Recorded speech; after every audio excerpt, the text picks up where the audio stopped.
de commencer, Alain, pour...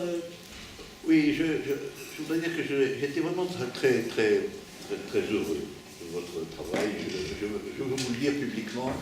J'ai trouvé qu'il y avait quelque chose dans le rapport au texte qui était à la fois allégé, inventif, avec un léger humour supplémentaire, comme ça, mais que je trouvais tout à fait légitime. Après tout, les propositions philosophiques doivent toujours être un peu allégées. Là, le théâtre est là pour ça aussi. Et j'ai retrouvé en même temps, comment dire, le côté d'adresse du texte, le côté de la recherche à travers des moyens différenciés, mais la recherche d'une conviction, vraiment. Vous avez commencé, en effet, comme commence le texte, par l'idée qu'il y a dans le monde contemporain quelque chose qui menace l'amour, comme le monde contemporain menace, à mon sens, toutes les procédures de vérité, l'amour, entre autres.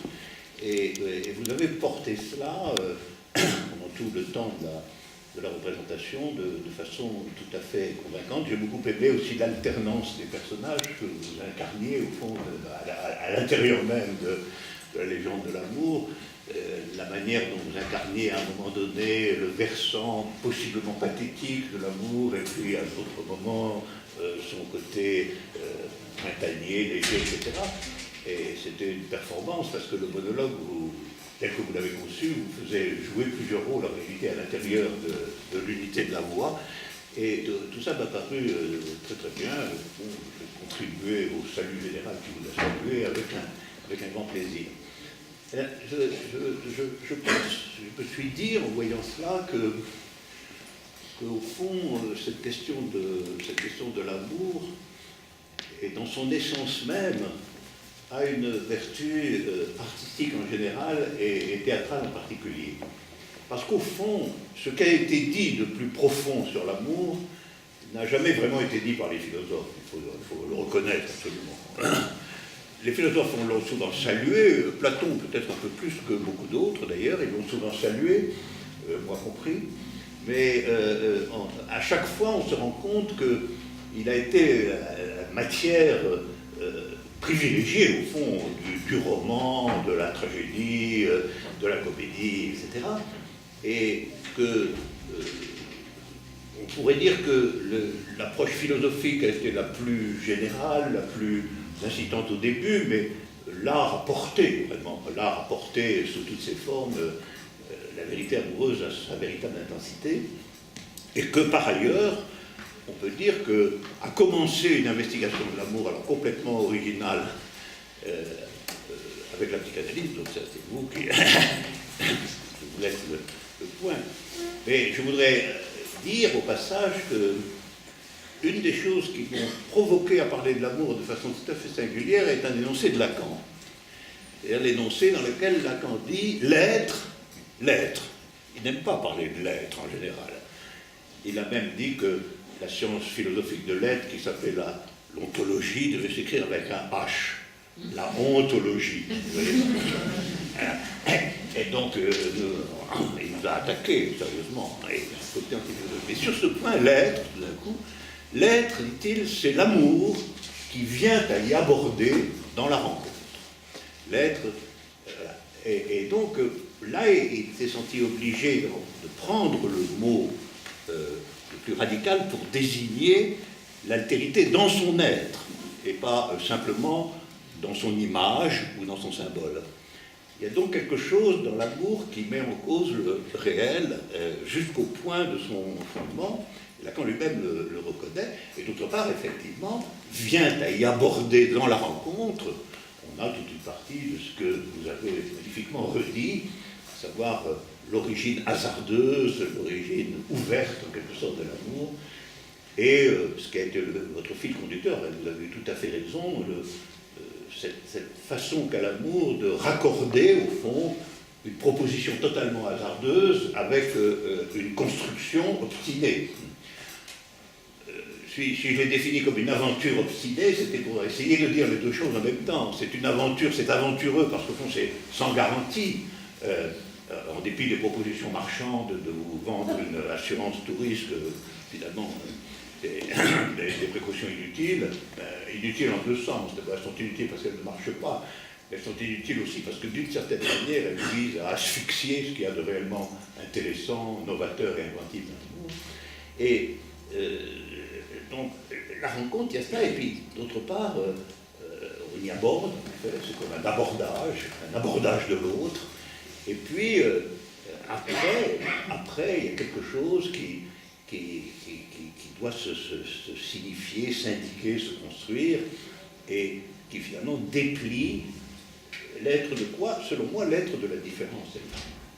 Et c'est ça le point moi, qui me passionne dans l'amour, c'est que l'amour, c'est quand même l'expérience primordiale d'une différence qui doit être, c'est presque un impératif, qui doit être d'une certaine manière intégralement acceptée.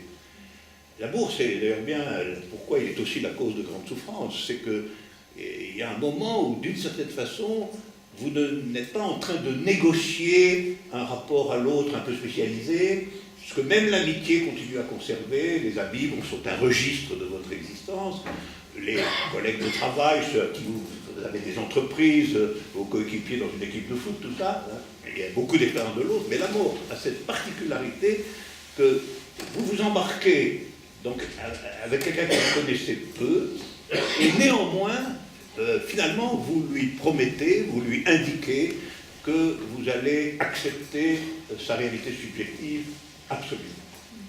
Alors absolument, après, il faut que ça marche, quoi. C'est-à-dire, ça ne va jamais être absolument, parce qu'il y aura des querelles, il y aura des... Mais le principe est inaltérable.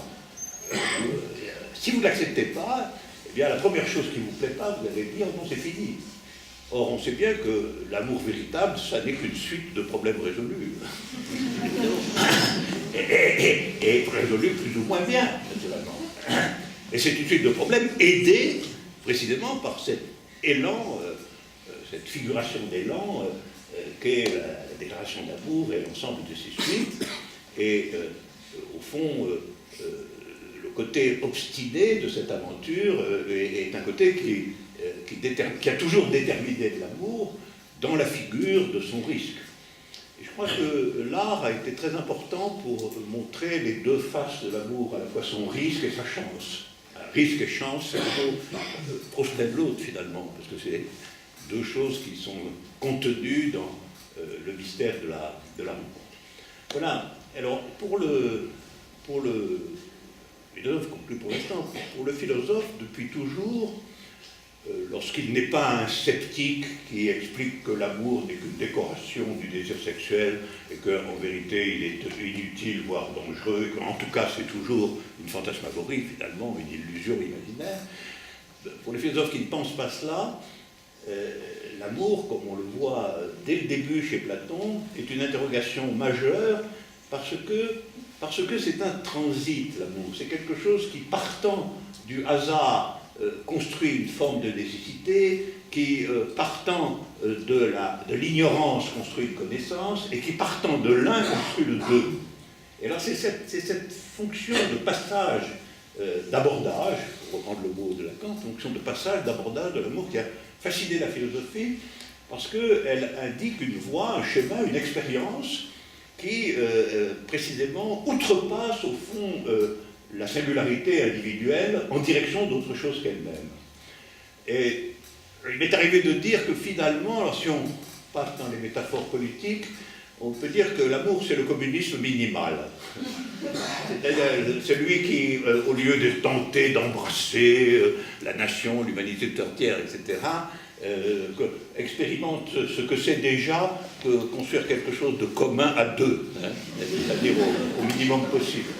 Évidemment, et on peut comprendre, avoir les difficultés qu'il y a dans ce communisme minimal, les difficultés considérables qu'il y a dans le communisme maximal. Si c'est multiplié par le coefficient numérique, on peut s'imaginer qu'on a affaire à une entreprise quasiment impossible. Mais il y a ça dans l'amour, et c'est pour ça, d'une certaine façon, que l'amour a aussi le constant problème de son échec. Il est hanté par la question de l'échec, comme l'est au fond toute aventure politique véritable. Il est hanté par la question de son échec, et de comment éviter l'échec. Et l'amour aussi, il traverse la problématique de l'échec de façon pratiquement inéluctable à tel ou tel moment de son devenir. Et on peut dire que l'amour, c'est aussi une expérience, une leçon d'un processus dans lequel on ne peut pas éviter la menace de l'échec, et où par conséquent on est quand même déterminé à savoir qu'est-ce qu'on fait de ce risque. Et est-ce qu'on est plutôt dans la subjectivité de le surmonter à tout prix, de passer outre, ou est-ce qu'on est dans la subjectivité que finalement, si échec il y a, c'est la preuve que c'est pas la peine de continuer, ou qu'il faut abandonner l'idée de l'amour, ou qu'il faut se réfugier, se replier dans l'individualisme ou dans la vie des petites satisfactions, quoi. Voilà. Alors vous voyez, c'est pour ça qu'il y a dans l'amour et dans l'éloge de l'amour une détermination philosophique. C'est Éloge de l'amour, qui est le titre de mon livre. Ça voulait dire vraiment que ce qui, dans l'amour, passionne le philosophe ne doit pas être dans le versant d'un scepticisme moralisateur, mais au contraire dans le registre d'une acceptation et je dirais même d'une sorte d'enthousiasme, précisément parce que la menace de l'échec est expérimentée dans une dimension où on s'engage d'une certaine façon à la surmonter. Voilà. Et que c'est une école, l'amour c'est une école d'endurance existentielle, soutenue évidemment et récompensée par beaucoup de joie. C'est aussi ça aussi, c'est que dans l'amour on peut expérimenter que surmonter les risques, surmonter les échecs, c'est une grande source de joie. Et c'est la joie là dont le deux est capable à l'intérieur de son propre travail. Anecdotiquement, j'ai été obligé de constater, à mon grand plaisir, mais on l'a revu ce soir, quand vous avez fini, que ces propositions ont suscité un grand intérêt, en dépit de leur côté, somme toute, partiellement banal, probablement parce que l'idée qu'il est important de faire aujourd'hui un éloge de l'amour était implicitement partagée, même si les gens savaient pas. Le livre est un grand succès, il est traduit à l'heure actuelle dans le monde entier. Et donc, dans le monde entier, c'est une vérification de ce que vous disiez sur scène, il y a là quelque chose d'universel. Dans le monde entier, on s'est intéressé, avec accord ou désaccord, mais on s'est intéressé véritablement à cette proposition. Voilà ce que je voulais dire. Bien, alors, Hervé et Alain ont déjà discuté ensemble, en fait, ça je ne vous l'ai pas dit, pas sur le texte, donc pas sur la proposition de Caroline, puisque Alain la découvre, mais en revanche, en 2014, nous avions déjà organisé un premier cycle de rencontres, et au Gyptis, Hervé Castanet et Alain Badiou avaient discuté autour de Lacan, lors d'une rencontre qui s'intitulait de la puissance à l'impossible, surtout pas le contraire, oui, ça serait grave, les effets seraient terribles, donc de la puissance à l'impossible, et vous pouvez trouver ça sur le site d'Altra Voce Marseille, et je m'en étais un tout petit peu mêlée sur la femme, et vous aviez conclu un universel féminin, donc une autre fois il faudra qu'on reprenne là où on l'avait laissé, et avec Caroline si elle veut bien, parce que ce serait assez formidable. Mais juste avant, donc je dis ça pour dire que vous allez pouvoir répondre, je le sais, à Alain, et donner votre, et comme vous avez vu 3 fois la proposition, dire aussi ce qui vous a intéressé, et pourquoi vous êtes aussi persévérant dans votre fidélité à la proposition de Caroline. Mais je voulais d'abord que Caroline puisse nous dire un peu comment elle a rencontré ce texte, parce que ça, je pense que c'est intéressant que tu puisses nous le raconter. Alors, j'ai rencontré ce texte un peu par hasard. Ça a commencé bien.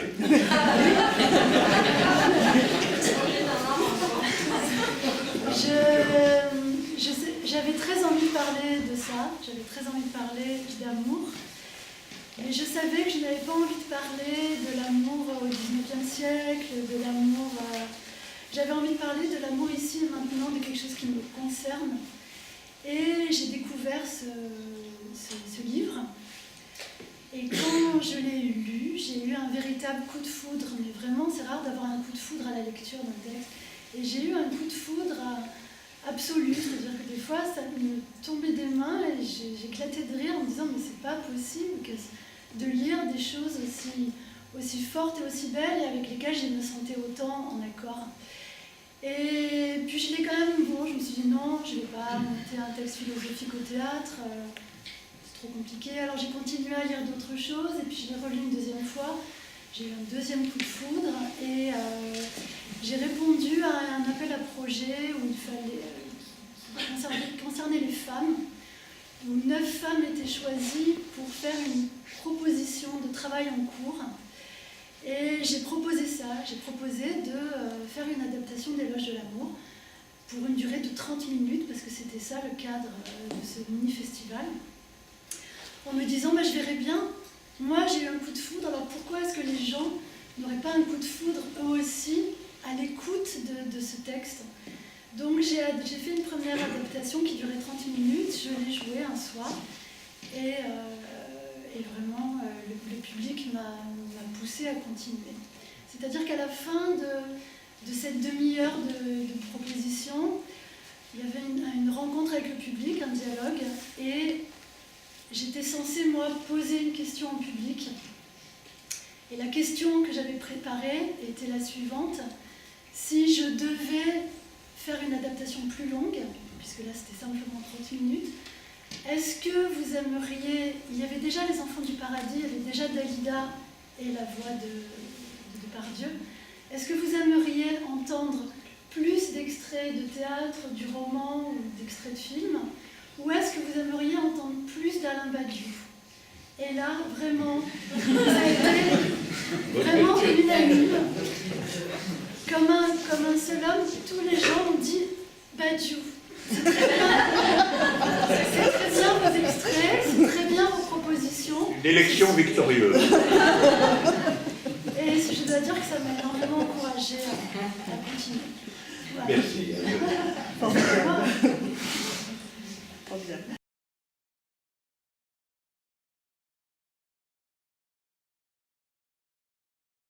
Du caractère extrêmement faible de cette hypothèse fusionnelle et qu'au fond elle est intenable dans la multiplicité du monde tel qu'elle est, et qu'il s'agisse de Roméo et Juliette, ou qu'il s'agisse de Tristan et Iseult, ou qu'il s'agisse de tous ces couples fusionnels, en fait le terrible destin c'est la mort d'amour. En fait, et c'est-à-dire, et au fond, dans ce cas, l'événement est l'événement de l'un, et il disparaît, et il s'évanouit dans la fusion.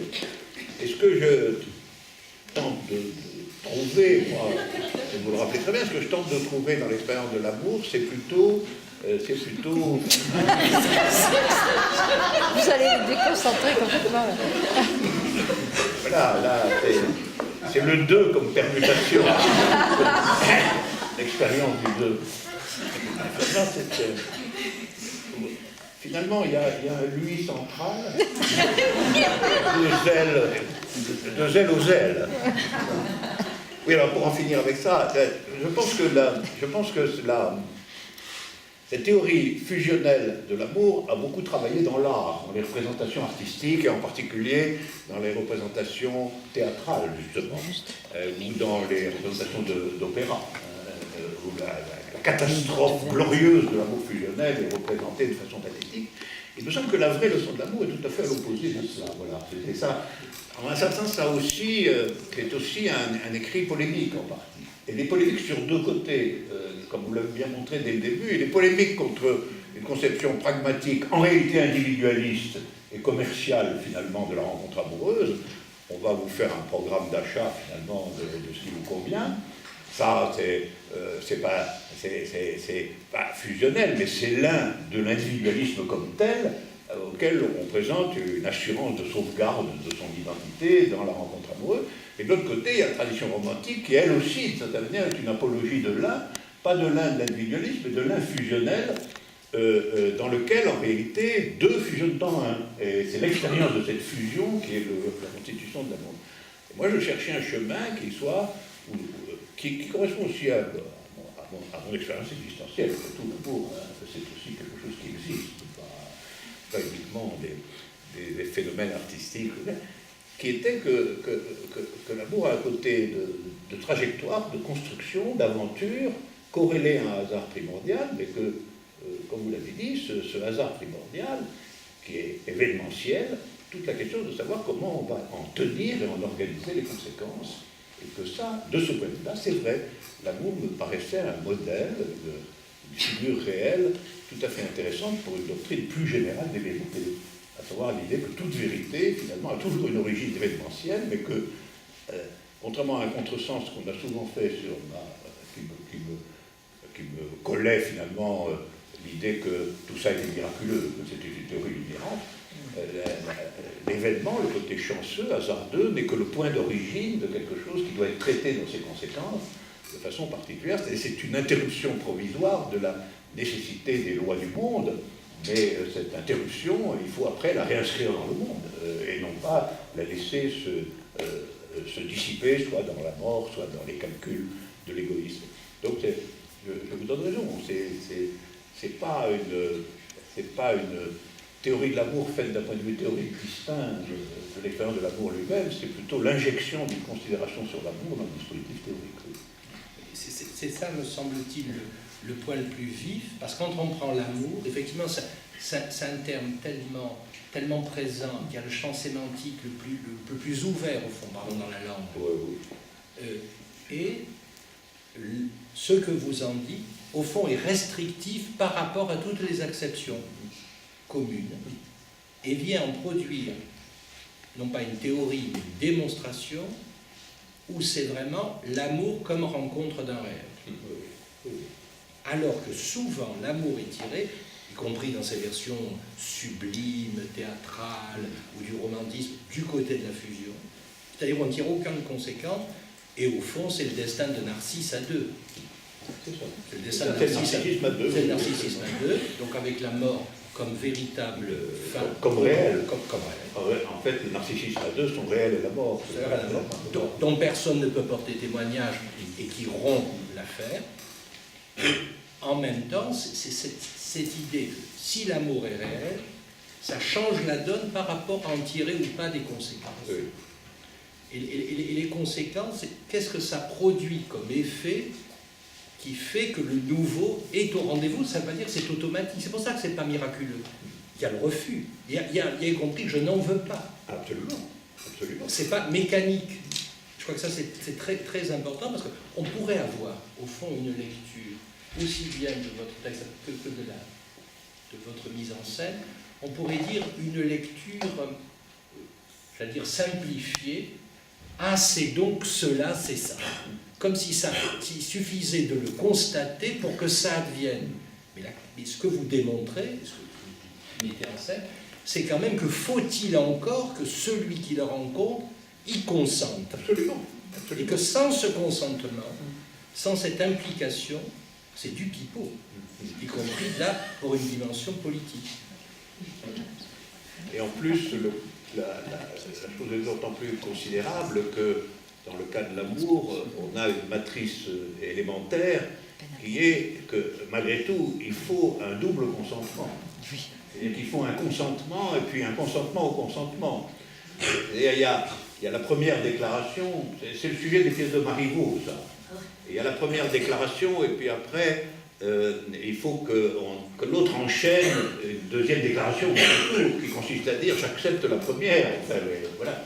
Et ça, c'est toute la complication de la rencontre amoureuse en tant que telle, cette espèce de double figure du consentement. Et ce que Marivaux met en scène, c'est que du coup, tout le monde a envie d'être le second et pas le premier.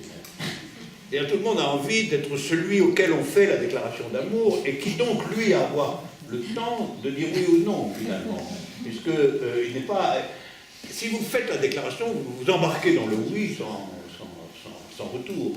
Est-ce que celui qui répond à la déclaration, il est dans le choix que vous dites. C'est-à-dire il peut la refuser. Il peut chipoter. Exactement. Il peut dire, on va voir pour un moment. Pourquoi me dirait-il le vrai? Oui. Et donc dans Marivaux, on se transforme. Dans Marivaux, c'est absolument comme ça. La suspicion peut jouer aussi. Alors, il y a tout un jeu extrêmement complexe, mais à la fin des fins, lorsque finalement la preuve qu'il y aura eu cette double rencontre, elle est donnée dans le travail des conséquences. Elle ne peut pas être donnée autrement. Ce n'est pas un simple oui, je t'aime. Oui, bon. On ne sait pas ce que ça va donner, ça. Hein.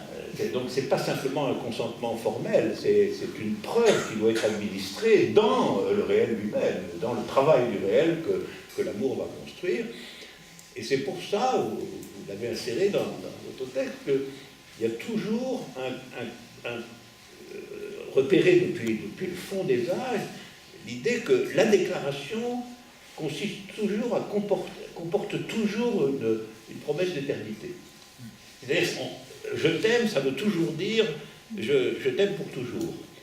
D'ailleurs, on ne peut pas imaginer quelqu'un qui dirait « je t'aime pour 2 semaines ». Non, mais on voit bien que le « je t'aime », non, mais c'est intéressant de voir sémantiquement. Le « je t'aime » est entièrement dissous. Vous imaginez quelqu'un qui dit « je t'aime pour 2 semaines », c'est une réplique comique. On voit bien. Une réplique comique, et c'est une réplique comique parce qu'en réalité, ça veut dire qu'il ne dit rien qui ait rapport à l'amour.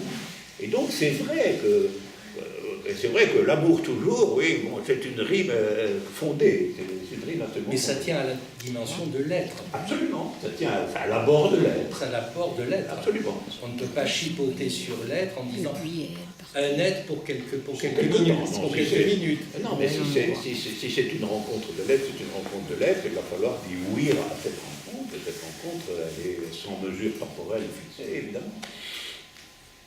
Mais alors donc, on voit bien que votre conception de l'amour là est en même temps une conception un peu difficile, parce que, enfin, en tout cas pas, j'allais dire difficile dans le sens où elle n'est pas très commune, c'est-à-dire que vous sortez l'amour de sa vision tragique, qui était quand même la vision la plus communément admise, hein, l'amour comme tragédie, comme posture, position romantique, et par ailleurs, je sais que votre genre, le genre que vous considérez comme le genre supérieur, c'est la comédie, vous allez voir où je veux en venir.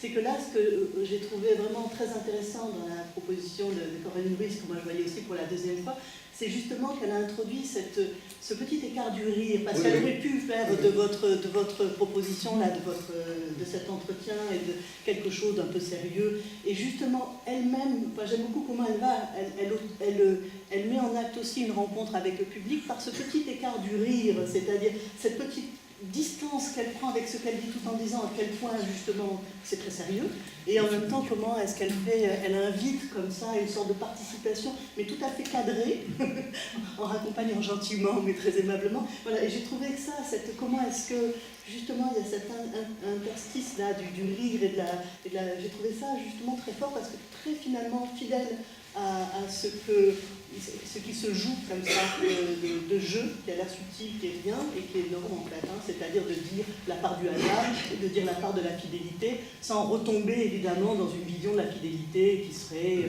la recomposition de la famille avec une sorte de morale comme ça, ce à quoi certains ont voulu le ramener en pensant que vous étiez devenu un grand conservateur malgré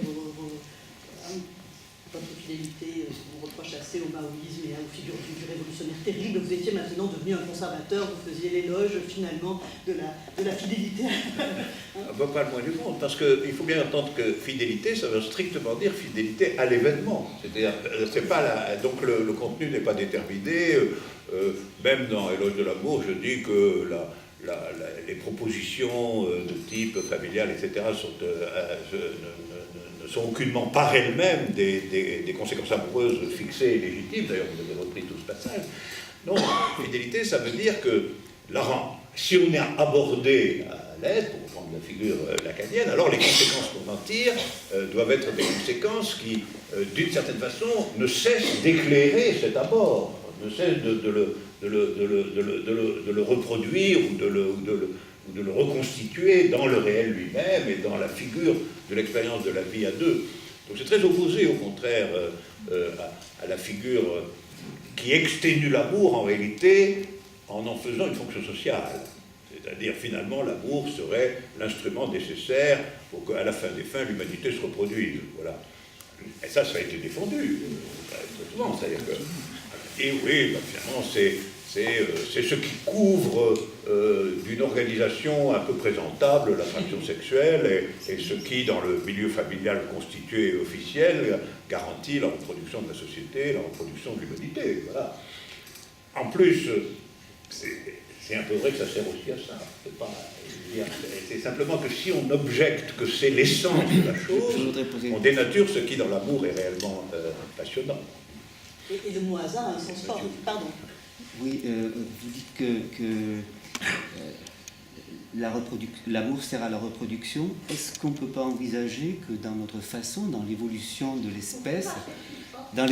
l'espèce, la reproduction a engendré l'amour, la façon dont enfin, les premiers mammifères, la lactation, tout ça a fait qu'aujourd'hui, on peut éprouver cet amour.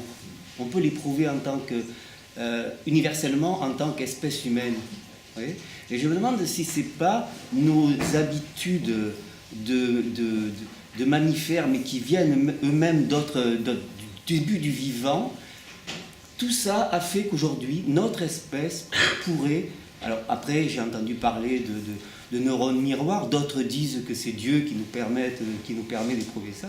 En tout cas, on l'éprouve de façon différente, et c'est ça pour moi le mystère, que notre espèce, avec des différences, alors des fois ça s'adresse, c'est un amour à deux, des fois c'est un amour pour l'humanité, et en elle, cette capacité d'éprouver ça, et j'aimerais savoir si vous avez quelques explications sur d'où tout ça vient.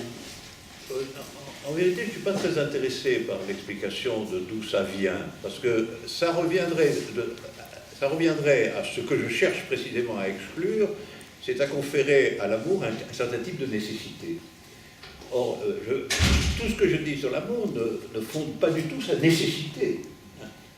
Et en vérité, on sait très bien que dans des âges entiers de l'humanité, la reproduction de l'espèce a pu être assurée sans que soit établi un culte de l'amour, mais par des arrangements familiaux préparés, arrangés, des négociations sociales, que encore aujourd'hui, si on regarde de près, on s'apercevrait que les gens qui appartiennent à tel groupe social ont plutôt tendance à se marier entre eux, donc à s'aimer entre eux, finalement, de façon à ce que le patrimoine ne sorte pas de la famille. Toutes ces choses-là existent, mais je pense que ça n'exclut pas du tout, d'ailleurs, les recherches que vous proposez sur la question de savoir quel rapport il y a entre tout ça et la longue existence de la vie, de sa reproduction, des mammifères, etc. Moi, ce n'est pas mon problème, parce que mon problème, c'est justement que, en vérité, l'amour, tel que je le vois, n'est pas nécessaire. Il n'est pas nécessaire. Et il y a des tas de gens qui pensent qu'il n'est pas nécessaire, il y a des gens qui ne le rencontrent jamais, ça existe absolument. Il y a des gens qui le rencontrent et qui l'abandonnent, il y a des gens qui le rencontrent et qui le tiennent, etc. Il y a toutes les variantes qui indiquent bien. Moi, je pars de ça, je pars de la non-nécessité de l'amour, pas du tout de la nécessité. Exactement comme je pars de l'existence des sciences, ben, les sciences, elles ne sont pas nécessaires non plus. L'homme a pu s'en passer pendant longtemps, et finalement, les arts, c'est la même chose. Je pense que ce qui est intéressant dans l'activité inventive de l'humanité, c'est tout ce qui n'est pas nécessaire, non pas ce qui est nécessaire. Et c'est pour ça que finalement, l'événement est requis comme en vérité le symbole que ce n'est pas nécessaire. S'il faut la rencontre, pour la mort de l'être, s'il faut la rencontre amoureuse, ça nous rappelle qu'en réalité, nous ne sommes pas en train de réaliser une nécessité, mais nous sommes en train de saisir une chance, ce qui n'est pas la même chose. Mais il y a un livre qu'on peut mettre en rapport avec votre éloge de l'amour, c'est celui que vous avez écrit avec notre collègue amie Barbara Cassin, quand vous commentez des phrases de Lacan, notamment tirées d'Encore, il n'y a pas de rapport sexuel. Et là, vous reprenez dans ce livre, peut-être plus complexe qu'effectivement l'éloge de l'amour dans sa lecture, mais qui est passionnant, c'est-à-dire que l'amour, et c'est du Lacan dans le texte que vous reprenez, c'est une façon de faire réponse à l'impossible du rapport sexuel. Et que donc l'amour, d'emblée, par Lacan, et vous insistez sur ce point, son nouage n'est pas avec le nécessaire, ni avec le possible, mais justement avec l'impossible. Et on a deux catégories, l'impossible du non-rapport sexuel et la contingence de la rencontre. Oui. Et là, on a à la fois, pour nous, si vous voulez, une clinique nouvelle, mais pour la pensée ou la philosophie, une optique vraiment neuve. Oui. Vous seriez d'accord? Qui n'est plus au service des maîtres. Qui n'est plus au service des maîtres, absolument. Comme l'est finalement toujours, d'une manière ou d'une autre, toute figure de la nécessité. La figure de la nécessité renvoie toujours au maître de cette nécessité, à celui qui en contrôle l'exécution, etc. Elle est socialisable, elle est structurelle. Alors que, depuis toujours, l'amour a été, par exemple, et c'est un des approches de ce que vous dites, l'amour véritable, l'amour tel qu'on en a parlé jusqu'ici, a été considéré comme une réalité asociale, en réalité. Il n'est pas considéré comme un vecteur normal de la socialité. Et c'est pour ça que toutes les histoires d'amour significatives, intéressantes, sont aussi par ailleurs transgressives. Y compris l'amour mystique. Hein? Y compris Et l'amour mystique, les églises constituées se méfient beaucoup de l'amour mystique, bien évidemment. C'est-à-dire que tout ce qui, en réalité, n'est pas dans la figure de la nécessité, et de tout ce qui ne peut pas être prescrit. Parce que le maître, c'est celui qui adore ce qui peut être prescrit. Voilà.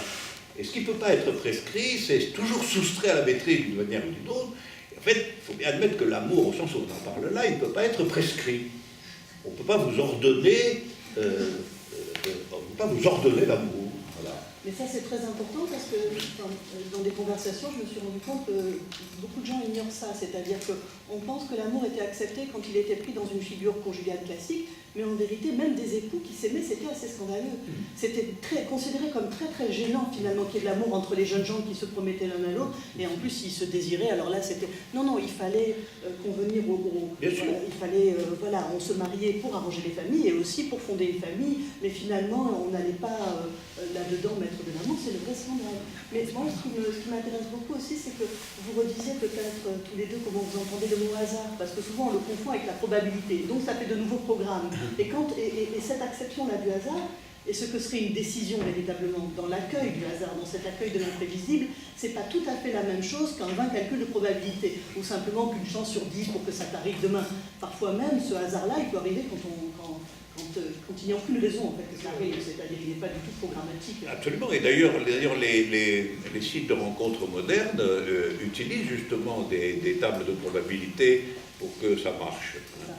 C'est-à-dire, si vous prenez les paramètres constitutifs des subjectivités, vous faites un petit calcul vectoriel avec tout ça, et finalement, vous avez... j'ai lu des publicités qui disaient l'amour désormais par calcul, à proprement parler. Alors vous résolvez quelques équations paramétrées, et puis après, vous confiez à l'Assemblée des actionnaires mythiques de trouver la solution. Mais ça, bon, que ça existe dans le monde moderne où tout est transformé en marchandise, c'est absolument normal, mais ça ne signifie pas que l'amour puisse s'inscrire dans ce cadre. Excusez-moi, monsieur, mais on dit souvent qu'il n'y a pas de hasard et qu'on peut se choisir de manière inconsciente. Qu'est-ce que vous en pensez, ça? On dit souvent qu'il n'y a pas de hasard et qu'on peut donc se choisir de façon inconsciente. Oui,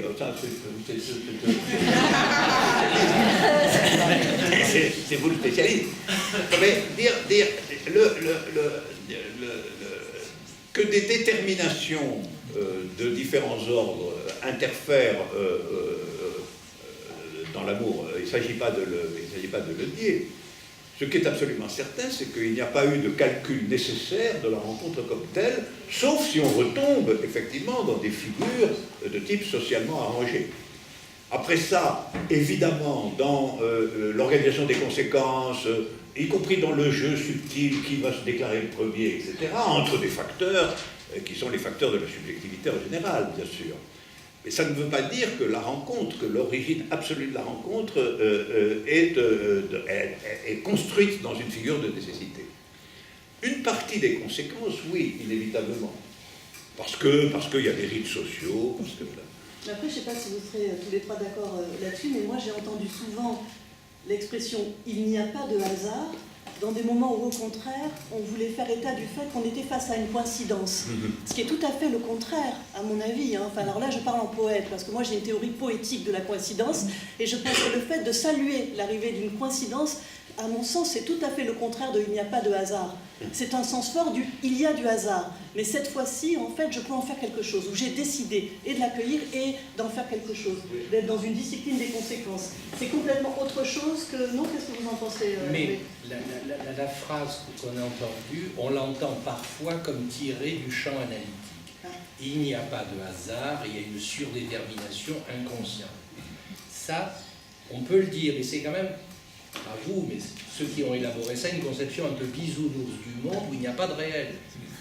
Et à la limite, à la fois il n'y a pas de hasard au sens que vous avez employé, dire il y a vraiment des déterminismes qui rendent compte, mais il y a néanmoins un hasard, c'est-à-dire quelles conséquences je tire ou pas de ce point de réel qui fait émergence. Et là, ce n'est jamais joué.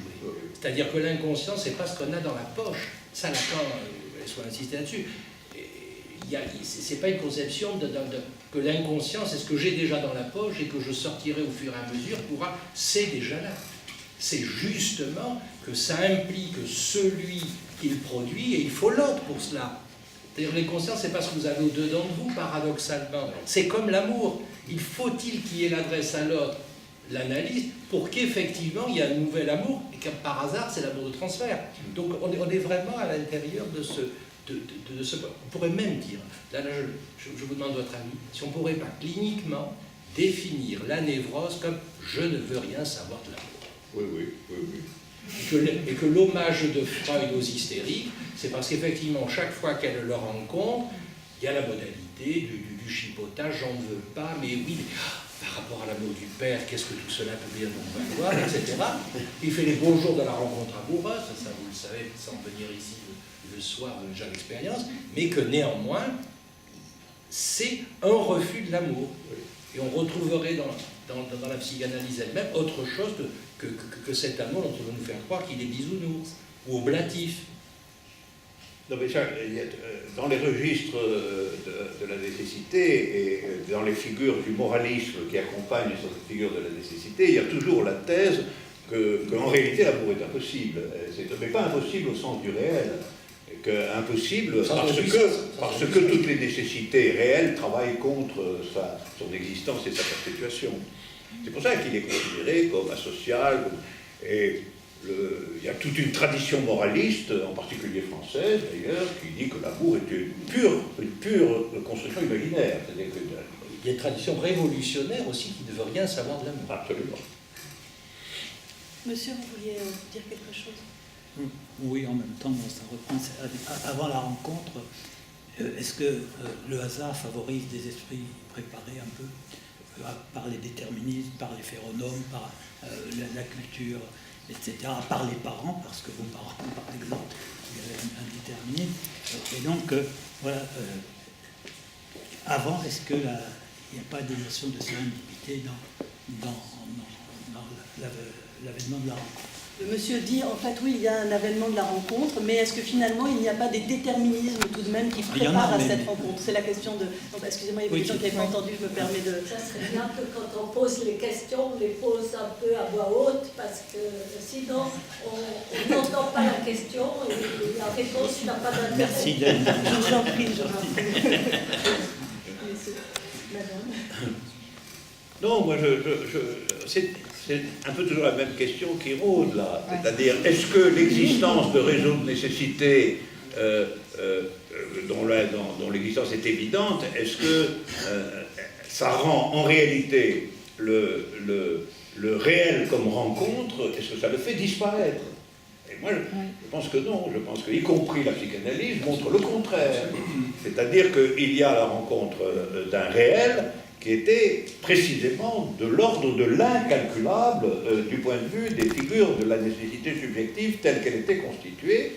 Et en réalité, c'est toujours au regard en partie de ce réel que se constitue l'investigation effective du réel de la subjectivité et son moment d'épreuve, en réalité. Son moment d'épreuve. Faire face à ce réel qui, justement, n'est pas réductible aux nécessités qui, par ailleurs, existent absolument. Mais Lacan a une phrase très dure, en employant un mot terrible. Il dit que croire aux nécessités qui rendraient compte de chacun, il lui donne le nom de lâcheté. Mais d'ailleurs, là, on rejoint tout à fait votre pensée, puisque l'événement est au cœur de votre philosophie, et vous dites que finalement, ce qui importe, ce n'est pas ce qui est, mais ce qui arrive. Mais qu'effectivement, là, dépend de la possibilité ou du choix qu'on va faire de l'accueillir ou non. Que ce soit en art, en sciences, ou en politique, ou en amour. Hein. Et d'ailleurs, je suis d'accord avec Lacan. C'est-à-dire, toute lâcheté est toujours une lâcheté au regard de ce qui arrive. Ça, essentiellement. Et historiquement, on le sait aussi.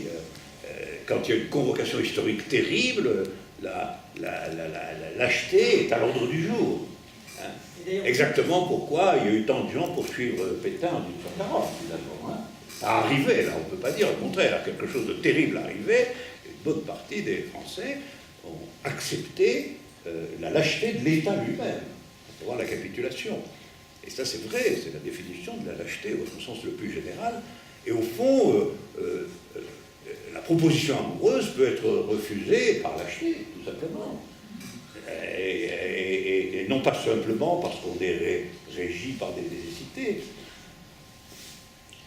Et d'ailleurs, vous dites que le courage est la vertu qui aujourd'hui, qui vous semble la plus importante. Ah, c'est la vertu principale.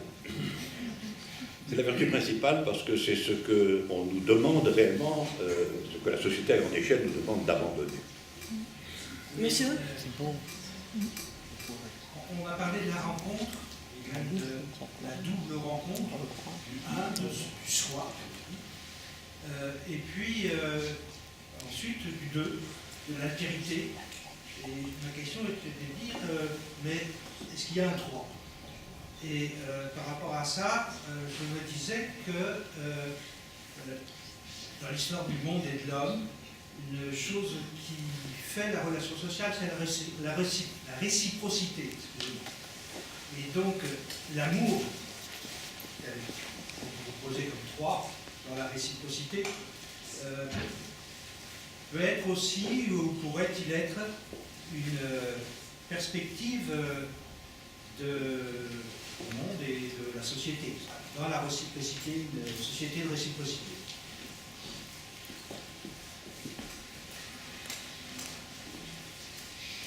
Oui, moi je pense qu'il y a quelque chose de paradigmatique dans l'amour du point de vue de ce qui concerne de façon absolument générale le rapport à l'autre, en termes de réciprocité par exemple.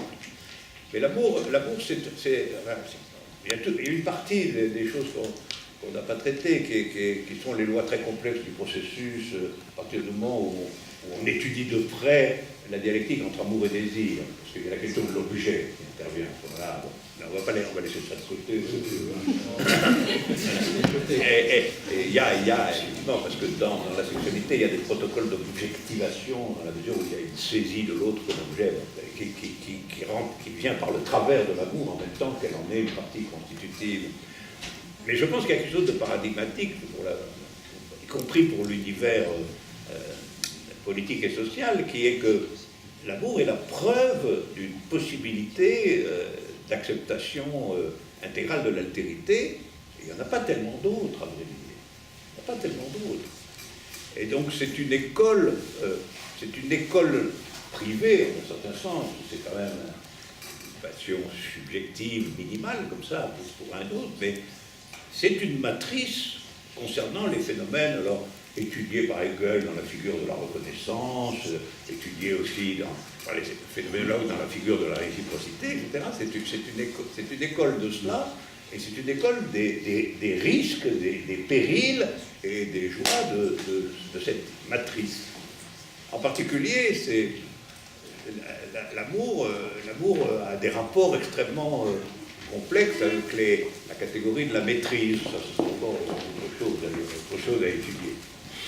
Mais en tout cas, je pense qu'on peut considérer l'amour comme une espèce de cœur de l'investigation générale et ouverte de la question de l'abord de l'être, de la question du réel et de la question de l'abandon, de la fermeture de l'un au profit d'une ouverture duelle en la circonstance.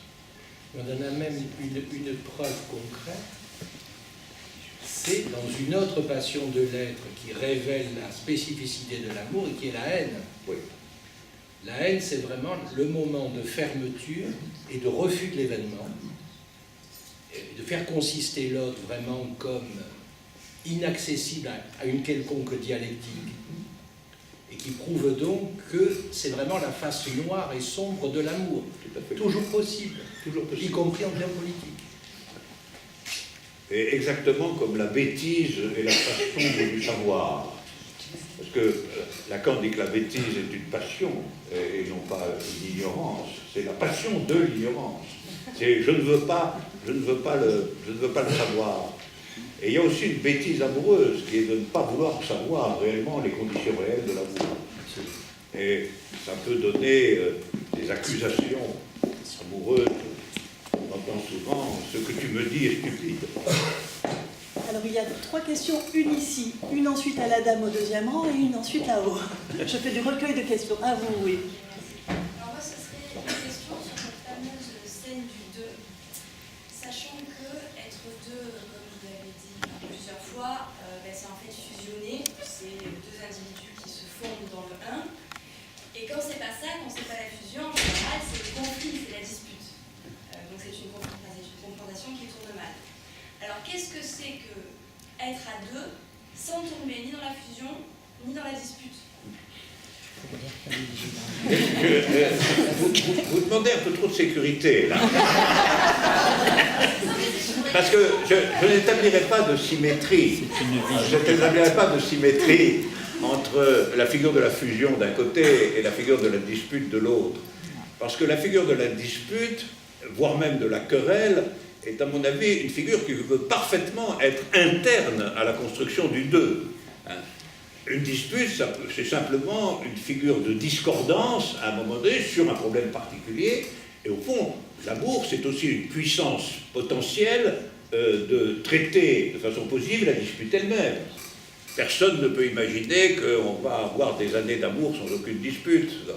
Par contre, la fusion, c'est pas la même chose, parce que la fusion, c'est justement en réalité un refus de la dualité. Et en particulier, la fusion, c'est en effet le refus de toute dispute, mais au prix de la mort en réalité. C'est-à-dire au prix de ce qui est proprement impossible du point de vue de la durée vitale.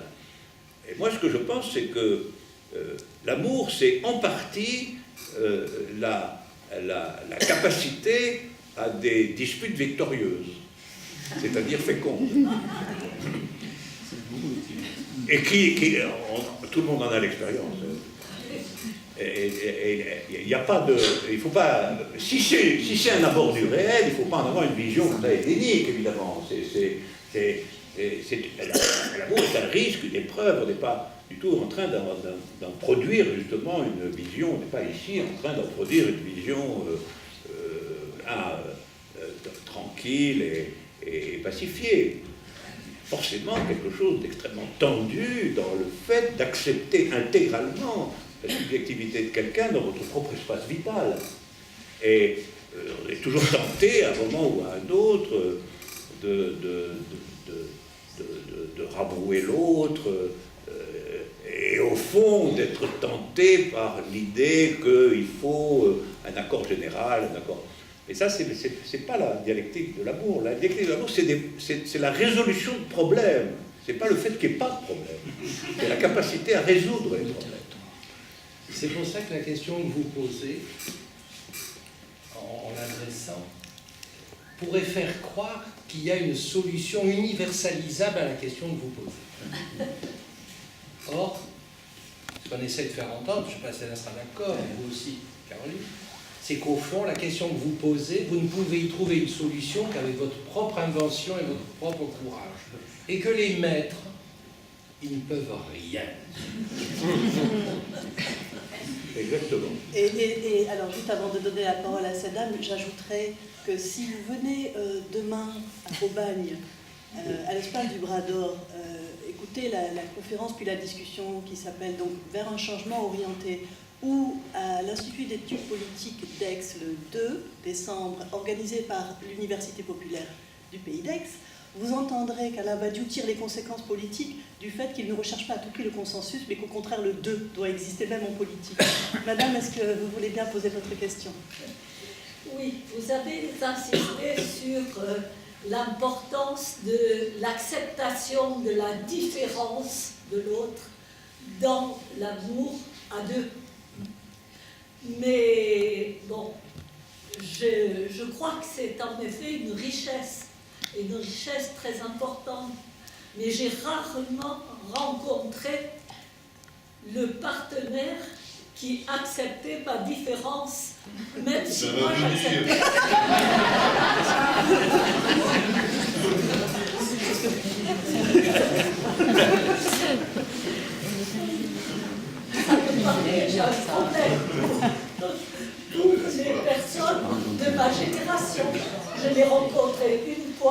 avec un homme de la génération de mes enfants. Mais de ma génération, ça a été très difficile. Oui, mais ça, on n'est pas en train de prêcher la facilité, si on pouvait rendre ce service. C'est rare que le philosophe soit dans le sens de la facilité. Et vous savez, sur cette question du deux, et sur la question de qu'est-ce que c'est que le monde à deux, et ça inclut une reconnaissance de la différence.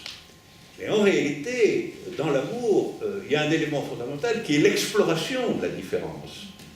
Et elle n'est pas donnée comme... elle est explorée, précisément. C'est pour ça que l'amour, c'est la construction d'une durée, quoi, sur laquelle vous insistez magnifiquement là, sur scène. C'est la construction d'une durée parce que c'est un protocole de connaissance aussi, l'amour. C'est l'exploration de la différence. Et quand on découvre tel ou tel point de différence imprévu, voire à vos propres yeux extrêmement regrettable, hein, il faut bien se dire que comme on est dans le processus de construction d'une vision du monde à deux, dans lequel on va découvrir les différences elles-mêmes, il faudra savoir, justement, fût-ce au prix d'une dispute, hein, il faudra savoir passer outre d'une certaine manière. Passer outre, c'est-à-dire incorporer ça comme une des nouvelles différences qu'on a découvertes et qui, par fidélité à la rencontre hasardeuse et à la déclaration d'amour, devra être explorée et surmontée, étant entendu qu'effectivement, il peut y avoir une butée, voilà, il peut y avoir une butée, et que dans ce cas, on aura à prendre la responsabilité de la destruction de la procédure tout entière. Et ça, c'est une chose inévitable. C'est une chose inévitable. Tout amour est en train, en permanence, de discuter de sa durée.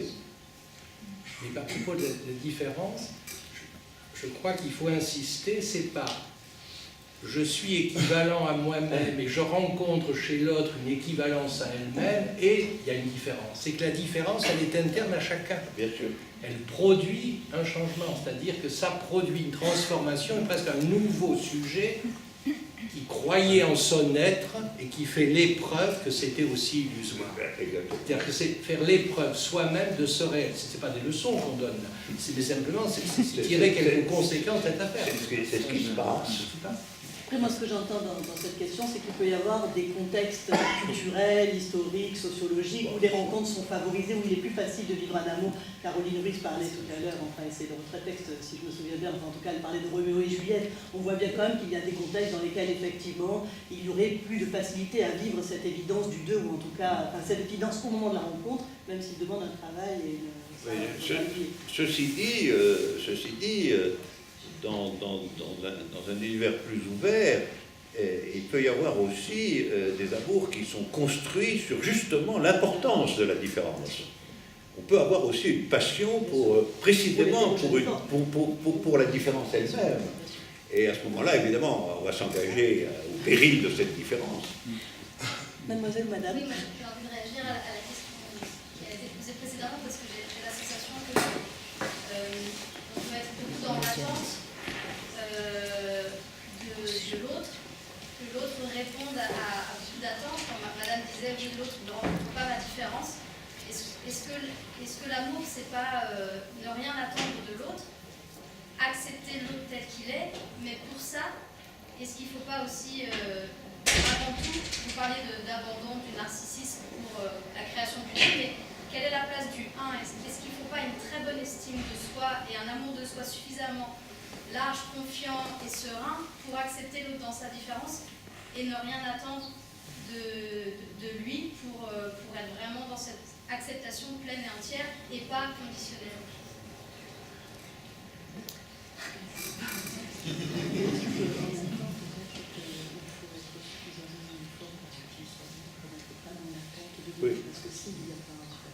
Oui, alors ça, c'est toute la question c'est toute une question très, très, très complexe. On les traite les uns après les autres, là. C'est la question des figures de la dépendance amoureuse. C'est-à-dire où on se met à dépendre pour sa propre consolidation personnelle de l'autre et du jugement de l'autre. Et ça, c'est simplement une des figures possibles de la différenciation interne dont il était question tout à l'heure. C'est-à-dire que l'amour, c'est aussi une série de révélations sur soi-même. Il faut bien voir ça, c'est une série de révélations sur soi-même. Parce que l'échange avec l'autre, la construction du monde à deux, vous met en scène aussi au regard de vous-même dans la relation amoureuse. Et donc, si vous avez à un moment donné l'expérience que, au fond, vous en venez dans la différence amoureuse à être dépendant de l'autre quant à votre propre consistance, quant à votre propre solidité, eh bien, c'est un problème qui va s'insérer dans les problèmes généraux de la construction amoureuse. Et ça peut être vrai sur un point pour vous, ça peut être vrai pour l'autre aussi sur un autre point ou différemment. Hein. Donc finalement, ces rapports, toute la question des rapports successifs de dépendance amoureuse sont un vrai problème, mais c'est un problème qui doit être traité dans le mouvement général des différences, et pas comme un problème statique qui structurerait pour toujours le processus amoureux. Permettez juste un petit bémol sur l'estime de soi. Si elle est vraiment portée à sa forme aiguë, aucune rencontre n'est possible. Oui. Le miroir suffit.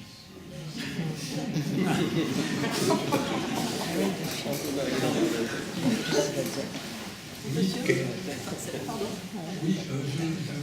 Gilles Deleuze, que vous avez bien connu, disait « L'amour, ce n'est pas être un, ce n'est pas être deux, c'est être 100 000 ». Quel est votre sentiment? C'est 100 000. 100 000. Oui, mais moi, mon sentiment, c'est que toute expérience amoureuse est un don fait à l'humanité tout entière. Donc, je dirais même, allons jusqu'à 5 milliards. Allons jusqu'à 5 milliards. Mais vraiment, je pense qu'un amour véritable, ce sont pour moi des héros. Parce que je ne suis pas en train de dire que c'est facile, etc. Ce sont des héros. Mais comme tout héroïsme, il est proposé à tout le monde. C'est un héroïsme proposé à tout le monde. Et en tant que ce sont des héros, même si ce sont des héros complètement inconnus, ça n'en est pas moins des héros. Et une partie de l'activité artistique a consisté à mettre en scène cet héroïsme et à le proposer comme figure à l'humanité tout entière. C'est quand même extraordinaire de voir comme on parle encore de Héloïse et Abélard ou de Roméo et Juliette, qui, les premiers c'est une figure réelle, les secondes c'est une figure inventée, mais elles ont le même statut. Elles ont le statut d'honorer la puissance de l'amour, y compris sa puissance éventuellement si contraire au monde qu'elle y succombe, mais la puissance de l'amour. Et ça, c'est parce qu'en effet, la valeur de l'amour est une valeur intrinsèque, et ce qui se joue à deux est une matrice de ce qui se joue finalement dans la question générale du rapport à l'autre. Bon, la question du rapport à l'autre, tout le monde le sait, en définitive, c'est le cœur de la question politique. Juste une petite question. J'ai parlé juste avant donc la rencontre, mais au moment de la rencontre, souvent, au moment de la rencontre, on tombe amoureux de ce que l'autre veut bien présenter comme image, de certaines facettes de lui, et donc après il y a toute une construction qui se fait, mais au départ il y a une phase d'incertitude dans la rencontre parce qu'on ne sait pas qui est celui qui est en face. Oui, mais c'est absolument, je pense que le risque amoureux, c'est le risque de déclarer qu'on va se lancer dans une aventure avec l'autre, alors qu'en effet, c'est redit dans le texte, alors qu'on le connaît très peu. Et donc c'est aussi une opération de découverte, un pari fait sur la découverte de l'autre. Et cette découverte de l'autre, en même temps, elle est particulière parce qu'elle s'insère dans une espèce de déclaration pour tenir cette expérience. Je vais tenir cette expérience. Ça, c'est... De ce point de vue-là, l'amour, c'est un engagement. On ne peut pas le décrire comme simplement comme un miracle passif. C'est un engagement. Et je crois que c'est très important de se rendre compte que très souvent, c'est une tentation même pour l'art, je veux dire. Très souvent, dans l'art, dans des formes d'art, l'amour a tendance à être contracté sur la rencontre elle-même. Sa possibilité, sa difficulté, son caractère asocial, etc., etc. Or, à mon sens, l'essence véritable de l'amour n'est pas dans la rencontre, qui en est une condition absolue, mais qui n'en donne pas l'essence. L'essence de l'amour, ce sont les conséquences. C'est-à-dire, à mon avis, l'amour, c'est la durée. Ça ne veut pas dire que la durée est une valeur en soi et qu'il s'agirait d'une compétition dans laquelle si mon amour dure 100 ans, je suis supérieur à celui qui a duré que 3 semaines. C'est pas ça. Mais l'essence de ce qui mérite d'être appelé amour ne se signifie que dans la durée. Une durée interne qui ne se mesure pas par le chronomètre. Exactement, une durée immanente. Et d'ailleurs, la fond de l'amour n'invalide aucunement que l'amour ait lieu et qu'il existe comme une adresse infinie. Mais en même temps, c'est un peu comme en politique quand une révolution échoue. Je veux dire, en même temps, c'est un échec quand même. C'est un échec, mais ça n'invalide pas du tout l'amour. Sinon, si on disait que ça invalide l'amour, ce serait l'échec de rien du tout. Juste derrière vous et après vous. Oui. Si c'est un engagement, si c'est vers la durée, du coup c'est forcément un engagement, ce qui implique forcément aussi du courage, de la détermination et de la responsabilité, bien sûr. Et une vision. Oui. Ah ben absolument, tout à fait. Il y a toute une série de vertus qui sont convoquées par l'amour, évidemment.